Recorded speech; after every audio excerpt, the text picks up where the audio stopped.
आइए हम उज्जैन के रोचक समाचारों की बात करें। अभी मुझे आज ही पता लगा और आज ही ये सूचना आई कि उज्जैन में भी वोट चोरी का मामला सामने आया। यह मामला अपने आप में अति विचित्र है। हुआ ये कि 21,000 मतदाताओं के पते ही गलत पाए गए थे और 3,581 लोग मतदाता जो जिंदा नहीं है उनके नाम भी मतदाता सूची में पाए गए। आखिरकार यह डिफेक्टिव मतदाता सूची कैसे बनी, किसने बनाई और क्यों बनाई और उसके लिए जवाबदार कौन है, इस मामले पर गंभीर विचार होना चाहिए। जहाँ तक हमारी सोच का है कि यह जो कार्य हुआ है ना, यह राजनीतिक दलों के द्वारा किया गया था। अब किसने किया, कौन सा दल है, किसने क्या क्या किया, यह अभी मामला उजागर नहीं हो रहा। उजागर हो जाएगा, कोई इसमें दिक्कत नहीं है। अब यहाँ पर चुनाव आयोग जो है ना, जिला चुनाव आयोग, निर्वाचन अधिकारी वो रखते जा रहे। कितने BLO ने ये फर्जी एड्रेस डाले, इसकी भी जांच होना चाहिए। किस क्षेत्र में उन्होंने फर्जी वोट मतदाता बनाए, इसकी भी जांच होना चाहिए।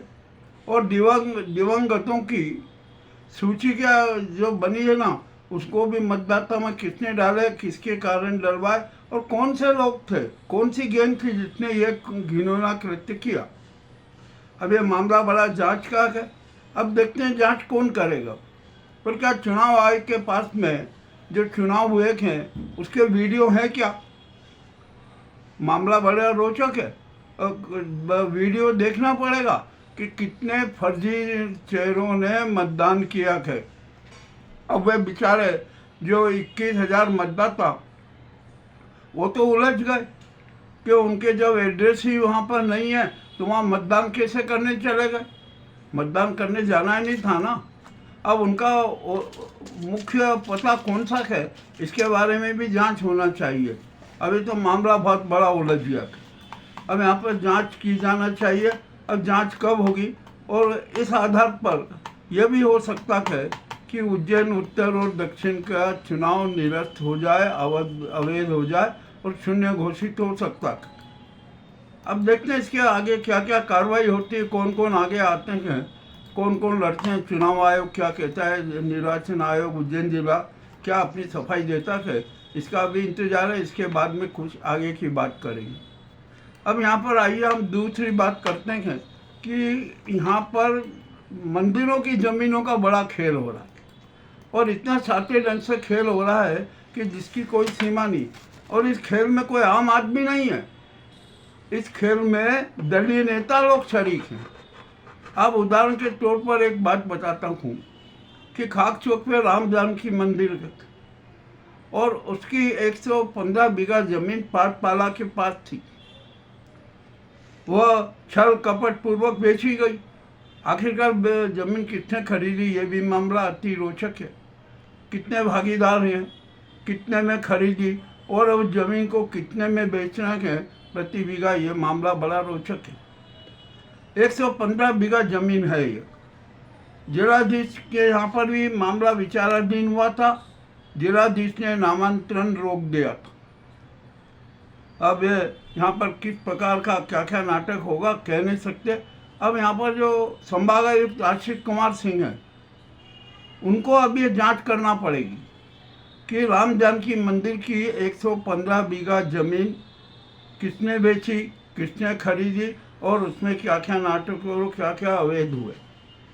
यदि अब इस मामले का सूक्ष्मता से जांच की जाए ना, तो बड़े रोचक कांड उजागर होंगे। और अब तो उसका नामांतरण भी रुका हुआ है। संभागायुक्त चाहे तो जिलाधीश से तलब करवा सकते हैं कि पूर्व के जिलाधीश ने उनका उस जमीन का नामांकन रोका था। जमीन 115 बीघा है। ये खेल बहुत बड़ा खेल हुआ है और इस खेल का सारा राज हमें पता चल गया और हम उस राज को उजागर करेंगे, किसी से छिपाएंगे नहीं। सारा का सारा भंडाफोड़ होगा। इसमें जो जो चेहरे हैं ना, वो बड़े विचित्र हैं और अब प्रशासन पर अपना दबाव भी बनाए हुए हैं कि नहीं नहीं, अब आप ये नामांतरण, जमीन के नामांतरण का आदेश कर दीजिए। अब वो 115 बीघा जमीन का नामांतरण आदेश कोई भी जारी नहीं कर सकता, क्योंकि उसके कारण है, वह मामला अति रोचक है। मंदिर की जमीन है, उसको ना तो कोई खरीद सकता है ना कुछ बेच सकता है, तो षड्यंत्र पूर्वक ये जमीन बेची गई है। अरे कितने खरीदी है, क्यों खरीदी, कैसे खरीदी, यही वो बता सकते हैं। तो अब इसके लिए यदि सच जानना है तो जिसने ज़मीन बेची है उसको और जिसने ज़मीन खरीदी है उसको, दोनों को गिरफ्तार किया जाए। आपत्ति लगी हुई है, संभाग आयुक्त देख सकते हैं, जांच करवा सकते हैं, वे रिकॉर्ड निकलवा सकते हैं। मामला अति रोचक है। यह कांड भी अपने आप में बड़ा विचित्र है। अब इस कांड की क्या कहें क्या नहीं कहें, जो भी कुछ होता है ना, यहाँ तो भू माफियाओं का राज चल रहा। भू माफियाओं और अनेक प्रकार के माफियाओं के साथ ही खेल जारी है। अब ये कांड कब उजागर होगा, कब क्या होगा, हमें जानना चाहते हैं। और अभी जो है यहाँ पर संभागायुक्त आशीष कुमार जी हैं, वे उज्जैन की हर स्थिति से भी परिचित हैं, क्योंकि नगर निगम भी रहे, जिलाधीश भी रहे और अब तो संभागायुक्त हो गए हैं, तो उनको उज्जैन के चप्पे चप्पे का विवरण पता है और कौन कौन लोग प्रशासन पर प्रभाव डालते हैं इसका भी उन्हें संज्ञान है। तो हमारा यही कहना है कि राम जानकी मंदिर की 115 बीघा जो जमीन है ना, उसका नामांतरण नहीं किया जाना चाहिए। वो मंदिर के नाम से थी, तो अब जो मंदिर वालों ने बेच दी, ये भी एक धोखाधड़ी हुई ना। तो अब उस 115 बीघा जमीन को सरकारी जमीन घोषित की जाए, ये भी हमारा अनुरोध है। अब ये आशीष कुमार सिंह जी को देखना है कि क्या करना क्या नहीं करना है और वे किस प्रकार की कार्रवाई करते हैं। यह कि दूसरा मामला भी बड़ा पेचीदा है।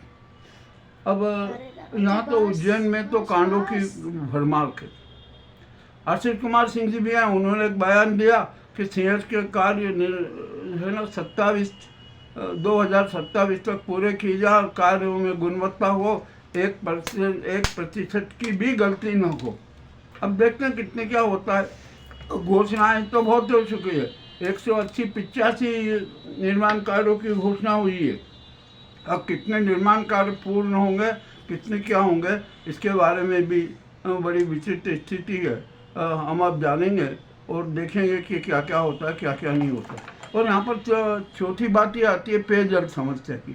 पेयजल समस्या हर साल विकराल होती है। अब इसकी समस्या का समाधान क्या, कोई कह रहे नया बांध बनाओ, कोई कह रहे कि नर्मदा के जल से ही करो, पर ऐसा कुछ भी नहीं है। सच्चा इसका जल समस्या का समाधान तो गंभीर डैम का दूसरा चरण पूरा करना है।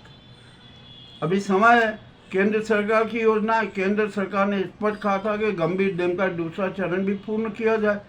अब तो डैम निर्माण की सारी बाधाएं समाप्त हो गई है, अतः कोई नया बांध नहीं, कोई कुछ नहीं, अतः गंभीर डैम का दूसरा चरण युद्ध स्तर पर पूर्ण किया जाए। 2027 के पहले यह कार्य हो सकता है, यदि प्रशासन चाहे तो, और प्रशासन चाहे या सरकार चाहे तो हो सकता है, किंतु मेरा ख्याल है कि सरकार ऐसा चाहती नहीं है, क्योंकि जब नए बांध के जाएंगे तो उसके टेंडर में उसमें भारी कमीशनबाजी होगी। और गंभीर डैम का जब दूसरा चरण का कार्य होगा, युद्ध स्तर पर होगा ना, तो उसमें कोई कमीशनबाजी होना नहीं है, तो इसलिए गंभीर डैम पे दूसरे चरण को रोक दिया गया, उस पर कोई ध्यान ही नहीं दे रहा। तो आशीष कुमार सिंह जी गंभीर डैम के दूसरे चरण को पूरा करने के लिए अवश्य ही कार्रवाई करेंगे। अब ये यहाँ के जो महत्वपूर्ण, और यदि गंभीर डैम का दूसरा चरण पूरा हो गया ना, तो उज्जैन की जनता को 200 साल तक पेयजल संकट का सामना नहीं करना पड़ेगा, यह हमारा दावा है। अभी हमने जो मुद्दे प्रस्तुत किया ना, इस पर अब जनता सोचे और जनता अपना निर्णय दे। बहुत बहुत धन्यवाद।